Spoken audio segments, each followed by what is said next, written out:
लग्न करून तुम्ही त्या घरात गृहप्रवेश करणार आहात, त्यासाठी खूप तयारी करावी लागणार बॉस. कसली तयारी? सर लग्नाची. अगं पण आम्ही तिकडे सांगणार आहोत की आमचं लग्न आधीच झालंय, तिथे जाऊन लग्न नाही करायचंय आम्हाला.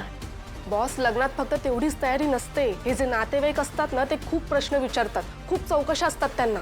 हो, तुम्ही कुठे भेटलात, कसं जमलं तुमचं, अशा प्रश्नांचे बॉम्ब आले ना तर काही सांगता येत नाही हा सांभाळून. म्हणजे तुम्ही प्रश्न काढलेत का? हो. पहिला प्रश्न, तुमची पहिली भेट. गिफ्ट पण खूप महत्वाचे असतात. कोण आधी प्रेमात पडलं? प्रेमाची कबुली अगोदर कोणी दिली, कुठे दिली, कशी दिली, आणि मेन म्हणजे घरच्यांपासून का लपवलं? लग्न कधी झालं, कसं झालं आणि कोणत्या कोर्टात झालं ते पण. पायातल्या चप्पलेचा नंबर किती?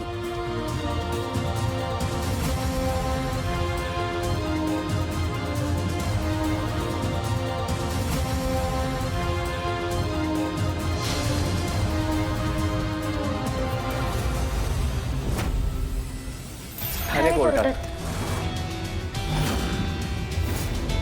ठाणे कोर्ट?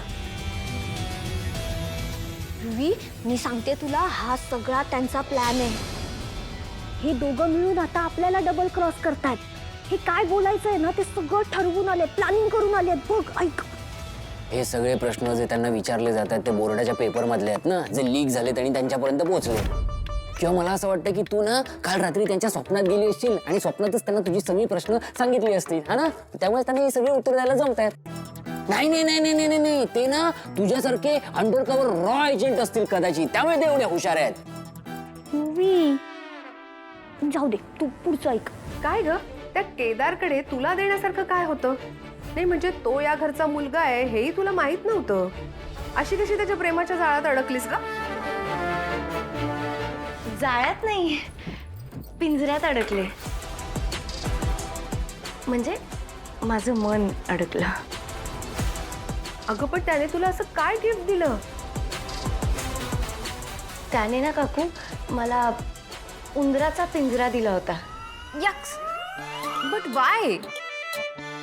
नाही, त्याचं काय आहे काकू, मला ना उंदरांची खूप भीती वाटते, म्हणून त्यांनी मला उंदराचा पिंजरा दिला. काय रे तू, पहिलं गिफ्ट आणि ते सुद्धा उंदराचा पिंजरा, हे असं कोणी देतं का? शेवटी कसं आहे, गिफ्टच्या किमतीपेक्षा त्याच्या पाठीमागच्या भावना जास्त महत्वाच्या ना. हो बरोबर. आता जेव्हा जेव्हा ती उंदराला बघते तिला पिंजरा आठवतो, पिंजऱ्याकडे बघते तर तिला मी आठवतो. लबाड आहेस हं तू. म्हणजे उंदीर पकडायला पिंजरा दिलास आणि त्यात बिचारी तारेणीच अडकली. अरे लबाड आहेस तू. आता मला सांग, तिने केलेलं काय आवडतं तुला? तिच्या हातच्या चपात्या. चपात्या?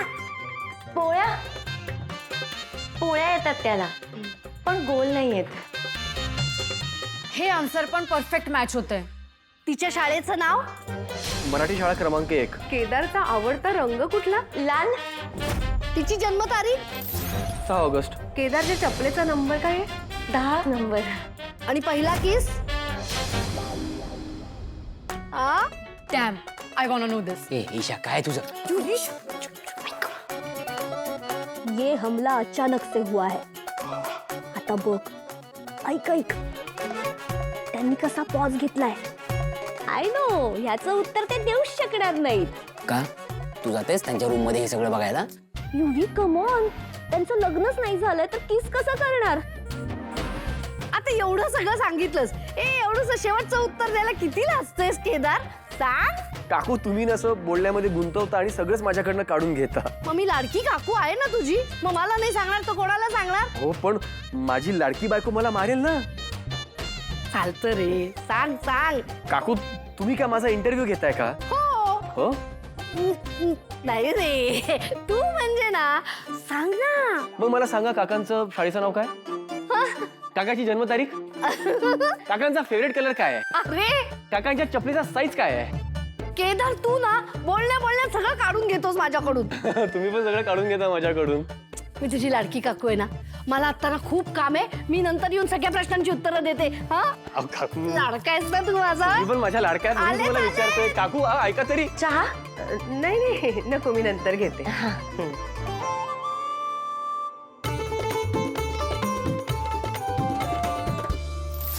झाली झाली सगळी नाटकं करून झाली का? संपलं? सगळी उत्तरं तर त्या दोघांनी सारखीच दिली. शेवटच्या प्रश्नाचं तर उत्तरच दिलं नाही. काय बोलतीस तू? त्या प्रश्नाचं उत्तर कसं कोणी देईल? ती प्रायव्हेट गोष्ट आहे ना, त्यांची गोष्ट आहे. हो तेही खरंच आहे, पण ते दोघं किती क्यूट आहेत, रोमॅन्टिक आहेत, आणि त्या दोघांचं किती प्रेम आहे एकमेकांवर. नाही म्हणजे त्यांच्या उत्तरांवरनं ते दोघं खोटं बोलतायत असं नाही वाटलं. ऐकलंस? काय बोललीस? ऐकलं? झालं तोंडावर पडून की अजून पडायचंय? सांग तसं. युवी, मी खरंच सांगते, अरे ते दोघे ना प्लॅन करून आले होते.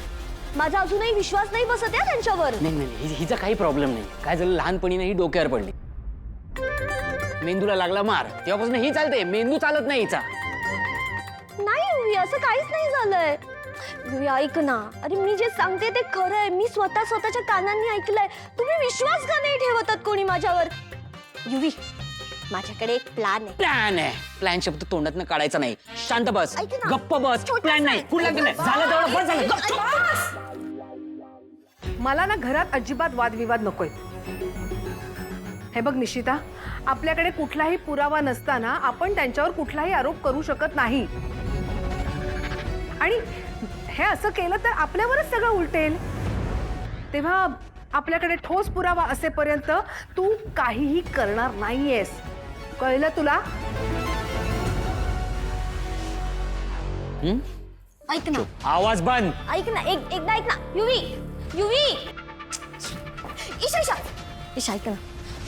बघ ना, कालपर्यंत केदार तारिणी कोणालाच घरात नको होते, आणि आज कोणीही त्यांच्या विरोधात जायला नको म्हणतात. ऑफकोर्स निशिता, तू जे एलिगेशन्स त्यांच्यावर लावतेस ना, त्याच्यावर कसा कोणाचा विश्वास बसेल? काय प्रूफ आहे तुझ्याकडे? आहे so no one will trust you. Also या सगळ्यांच्या मनात आहे ना, त्या कौशिकीबद्दल खूप भीती आहे, आणि ती काय करू शकते यू नो राईट. या आय नो, पण मी खरंच सांगतेय, मी स्वतः ऐकलंय, पण कोणीच विश्वास ठेवत नाहीये. मी ठेवते खरंच. या आय मीन मला ना त्यांच्यावर आधीपासूनच डाऊट आहे. पण तुला सांगू, ते दोघे जेवढे खोटारडे आहेत ना, तेवढेच स्मार्ट पण आहे. एक्झॅक्टली हेच म्हणतेय मी. पण काहीतरी करायला हवं. मी अशी शांत नाही राहू शकत. एक आयडिया आहे. आयडिया? हा, बट खूप रिस्की आहे. काय? जिने त्यांना या घरात आणलं ना, तिलाच त्यांना किकआउट करायला लावायचं. कोण? कौशिकी ताई. येस. ओ